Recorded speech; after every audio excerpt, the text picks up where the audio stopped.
Good morning, everyone. Dalton Grados with Grados Capital and the Premarket newsletter. I haven't done one of these in video form in a while, so thought I would today. Of course, if you are just watching on YouTube, I do a newsletter every single morning, usually in written form, and you can subscribe to that for free. First link in the description. Of course, for the regular email subscribers, we have a video today. So, taking a look at Monday, December 18th, coming into the new week. For the S&P, we are going for all-time highs, if you can believe it. We're only like 30 points away from all-time highs. We noted last week on the NQ. NQ is already surpassed all-time highs.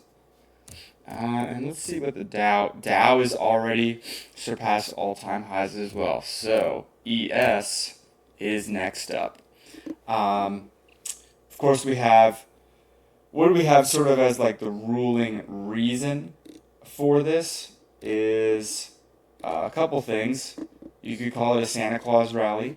Coming into the end of the year, they're going to want to end the year on new highs. That would look very good for everyone, right? Everyone in power and all that. But the other thing is with the latest Fed minutes or Fed rate decision, where basically investors are pricing in that we are out of the woods with rate hikes. So that's sort of our ruling reason. It's important to know that because that's kind of the reason for driving the market. Now, coming into today, obviously we're a bit overextended, so the more we gap up, the more we create imbalances below us. Now, this gap here was created by the contract flip, and so I'm not considering that a true gap in price action. It's more so we flipped from the December contracts to the March contracts. But, just keep in mind as we head up, we're creating the gaps in here that we need to fill. And those could be downside targets. So anywhere from basically 47.40s, 47, you can call it 47.50. If we cross below there, so if we could draw a rectangle there. So basically, if we cross below those 47.40s or 47.50s, then we could fill in some of this imbalance here, and all the way down to basically the low of this candle, 4,700, and that would still be bullish, on the high time frame, just if we were to fill in some of that imbalance. So below 47.50s, I would look to fill in imbalance, and it could really stay anywhere in that range from 47.50 to 4,700, and still remain bullish. Now, going on an intraday time frame, we get some much more clarity here as far as what we're looking for today. Again, keep in mind this week we have Christmas is a week from today, right? So week before Christmas might be pretty low volume. We might just get a low volume grind up or a low volume chop kind of balance in range. I would not be surprised if that's what we see this week.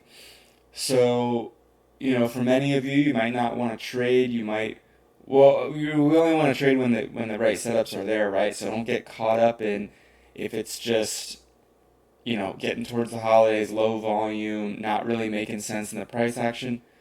It's probably might not be optimal trade conditions.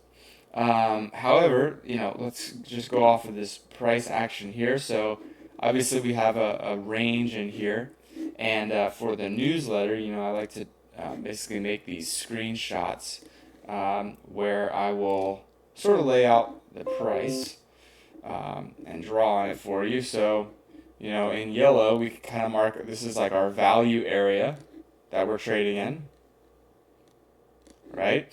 And so, here's your levels of liquidity, right? We have buy side liquidity up here and sell side liquidity below here, right?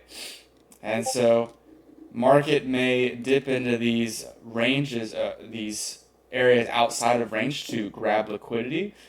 And if it pulls back, if you see that happen either on the sell side or the buy side, you see that pull of liquidity and then it whips back, displaces back into range. That's an A plus setup to go in the direction back into range, right? So if we head above this, pull liquidity from the buy side, and then trade back into range, that's the key factor we're looking for. Is once it breaks out, does it pull back in sharply or does it continue? Those are the two things we're looking for, right? So so once again, if we break out, I'm looking for, do we retest and continue, or do we break out just to grab liquidity and then come back into range? That's what we're looking for. Same thing on the downside. If we broke out to the downside, do we continue, or do we pull back into range? So we pull back here and then back up into range. That's really what we're looking for when we consider breakouts of range. Now, if we do just do liquidity grabs, then obviously on the buy side you could short back into range. That's an A plus short if we displace back in and retest the top, make a lower high. Same thing for the downside. If we pull liquidity, it's an A plus long. So that's pretty much how I would handle this range. And of course, keep in mind, like we said, below the 4750 area, which is this area here that we marked, we could fill these imbalances down here. All right, could fill those imbalances.